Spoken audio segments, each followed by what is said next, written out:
The Joe Rogan Experience. Like, I'm watching this show Vikings. Right. And, oh, man, it pissed me off. Episode 2, this guy puts his feet up on the table, and he's got rubber bottom soles of his shoe. I'm like, you motherfuckers. He has a heel that's clearly made in a factory, and there's, like, this textured plastic bottom to his shoe. I'm like, how did no one catch this? You guys have this amazing wardrobe and all these ships, and I'll take a picture of it, and I'll put it up on my Instagram later. That's It funny. was so dumb, it made me angry. But I'm watching this, and I'm like, how do we know this was how they talked? How do we know this Right. is what they did? Right. How do we? This is some weird interpretation of Yeah. some historical events. Really hard to interpret, and of course thoughts don't fossilize. So No. I start off early in the book about who are the first people to figure out we're going to die.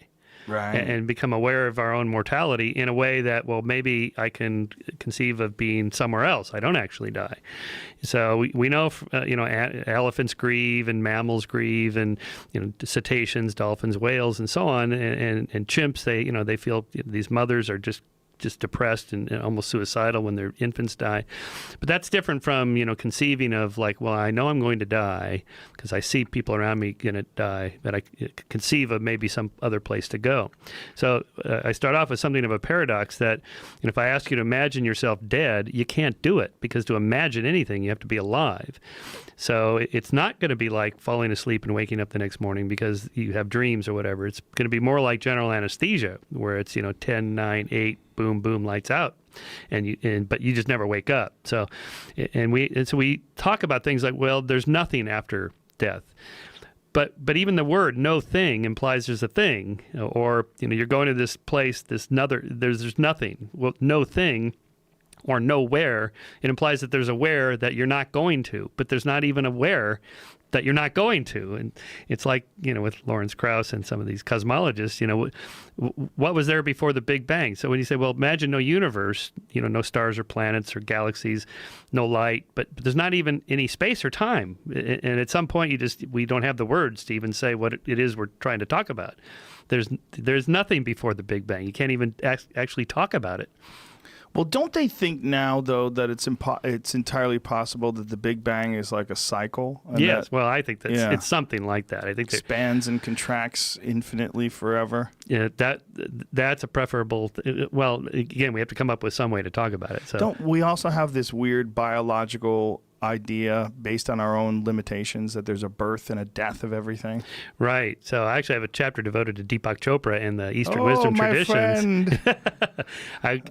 We're kind of buddies now. And, Really? Yeah, I went to his center down in Carlsbad and spent some time there. And You think he's all right? he's a good guy. Yeah, no, he's totally a good guy. I mean, he's been, and at times in the past, either misleading or misled.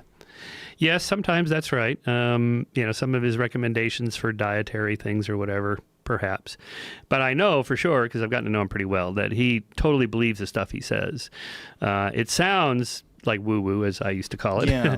But a lot of it, if you interpret it from a kind of a Buddhist, Western Buddhist position, when he says, consciousness is the ground of all being, it's the ontological primitive, these things that sound nonsensical.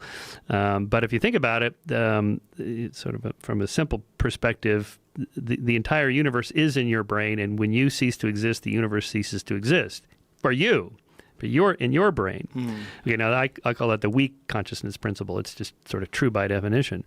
Now, he goes a little bit further and says, that consciousness is everything, and that we bring into existence material stuff by thinking about it or observing it or whatever. And here's some quantum physics experiments that are really spooky.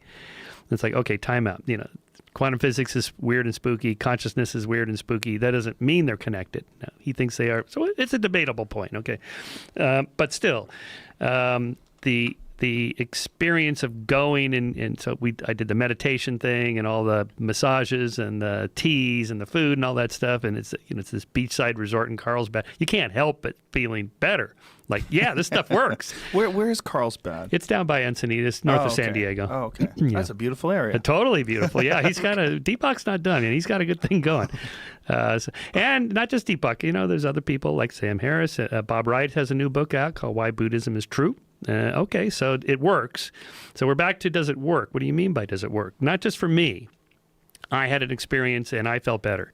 We got to do better than that for science. So what Deepak and Bob Wright are talking about is that the Western version of Buddhism may actually work medically. It may, lower stress hormones in your body, lower blood pressure, these kinds of things that are measurable, because that's what we want to know from a Western scientific perspective, not just do I feel better, but 67% of the people who did this particular treatment, they got better by these measurable criteria. Okay, that seems fair enough to me. I'm open to that. Now, this idea that there's nothing or no thing, that we can't even wrap our head around nothing, because we would think of a thing, that there's no thing, but there's never a thing. Right. But how do we, or why don't we just say we don't know? Why don't we speculate on the possibility of consciousness being some sort of ethereal thing or something that exists outside of the body? We don't know. We really don't know. That's what right? I say. I conclude, and that I don't know if there's an afterlife or not. At the very end of the book, we can come back to this later. I just say it doesn't really matter whether there's an afterlife or not, because we don't live in the afterlife. We live in this life. So this is the time you got to do whatever you got to do. I call this Alvey's error. Alvey is Alvey Singer, Woody Allen's character in Annie Hall. And remember the scene early in the movie where he has a flashback as a young boy, and he's in the psychiatrist's office with his mom, and what's the problem? He won't do his homework. You won't do your homework? Why won't you do your homework, Alvey? He says, the universe is expanding. He says, the universe is expanding. He goes, the universe is everything there is. And if it's expanding, one day it's all going to blow apart. So nothing really matters. I'm not going to do my homework. And his mother yells at him, what does the universe got to do with this? We live in Brooklyn. Brooklyn is not expanding. So that's my sort of take-home message there. We don't live in the afterlife. Right. Or before the universe or after the... None of that matters. I mean, it's interesting to talk about, but we live in this life. Yeah. So this is what really counts. They're fascinating things to contemplate, but ultimately, you really, for practicality's sake, you really should be paying attention to life. Totally. I mean, this is what I tell Deepak all the time when he says, well, Michael, this table is actually made of atoms that are mostly empty space, and the quantum physicists, blah, blah. According to Sean Carroll, that's not correct. Oh, is that right? Yeah, he explained that.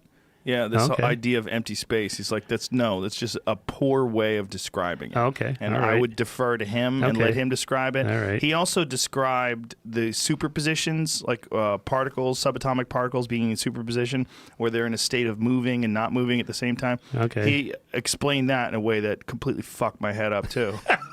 I'm like, well, I thought I had it figured out, sort of.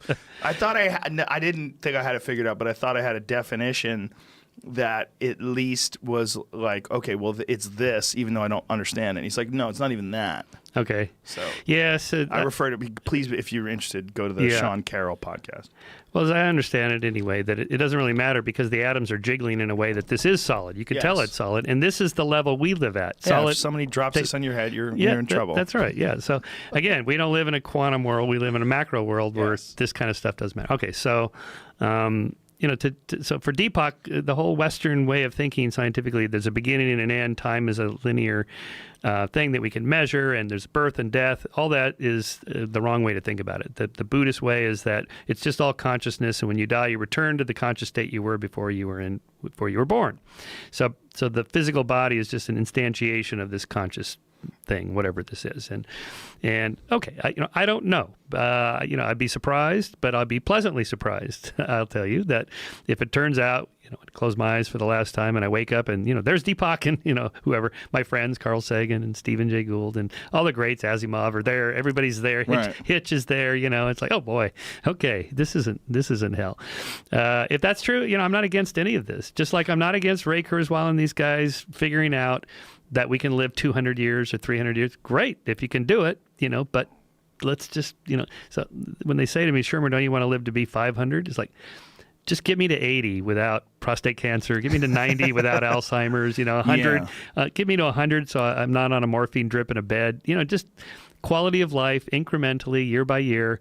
And if it turns out you solve these problems and we lived 150, 200, and then we have a bunch of other problems we don't even know about yet, okay. Well, I think there's some beauty in temporary things that we, for whatever reason, we're avoiding that concept. We're terrified of things ending. You know, Yeah. but there's beauty in things being temporary. Right. Like, you don't want to go to see a movie that's 100 hours long. That's right. A movie's a great movie when it's 90 minutes. You're in, you're out. Maybe 2 hours if it's 3 hours if it's Blade Runner or something crazy. I quote Christopher Hitchens in my book because I love his analogy. First of all, you're at the party and death taps you on the shoulder and says, you have to leave.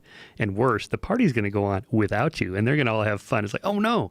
But he says, if the Christian version of heaven and hell is real, you're tapped on the shoulder at the party until you can never leave the party. It's like, oh, that's even worse. I don't want to do anything forever.